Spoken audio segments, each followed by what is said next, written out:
Pop quiz. When things move close to light speed, do clocks actually tick slower and rulers actually get shorter? Or is that just an illusion? You've got 5 seconds. Go.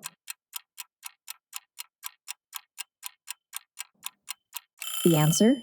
Both are real in their respective inertial frames. Now let's see why. In this video, you'll learn the core ideas of special and general relativity, calculate time dilation and length contraction, and see how these show up in the real world, from particle labs to navigation.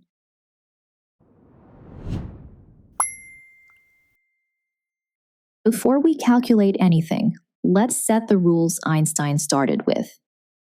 First, the laws of physics are the same in any inertial frame, meaning no acceleration. Second, the speed of light in vacuum, c, is the same for all inertial observers. Because c doesn't budge, space and time adjust. Let's start by testing time. If the speed of light won't budge, time has to. Let's test that with a light clock. A moving clock runs slow. The relation is t sub s equals t sub m, divided by the square root of 1, minus v squared over c squared. Same tick, longer light path in motion to more time per tick. If time stretches, what happens to space? For a fast spaceship, only the length along the direction of motion changes. Dimensions perpendicular to motion are the same. The relation is L equals L naught times the square root of 1, minus v squared over c squared. Different view, same physics. Quick check at v equals 0.80c.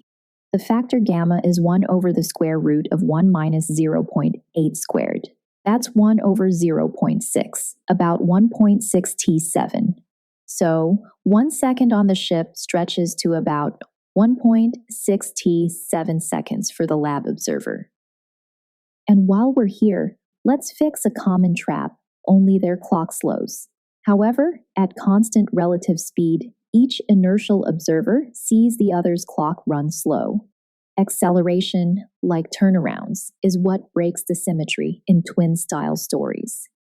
So far, we've defined the big idea, shown the model, worked one-time example, and fixed a misconception. Think you've got it down? Head over to this link for a practice test and join the study streak, or stick around to learn more about the topic. And now let's run a clean length example. A 1 meter stick flies past at 0.8c, parallel to motion. L equals L naught times the square root of 1, minus v squared over c squared. So 1.0 times the square root of 0.36 gives 0.6 meters. Guided steps. First, substitute the numbers into the formula.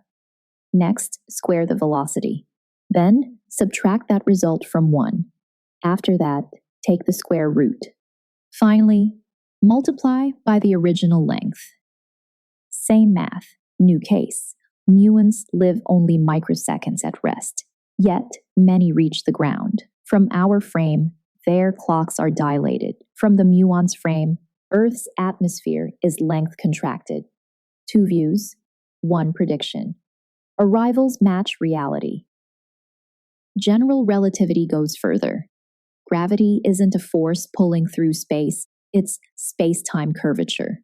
Clocks deeper in a gravitational field tick slower than clocks higher up.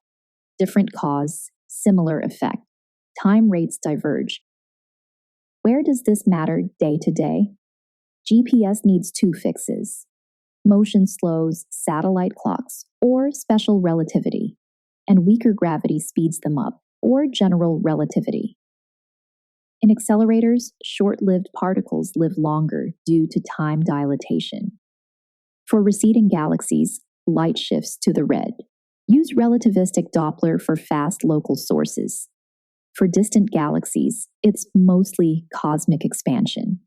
The traffic siren pitch change is the classical Doppler effect. Which model should you use? For everyday, low speeds and weak gravity. the Newtonian model works well.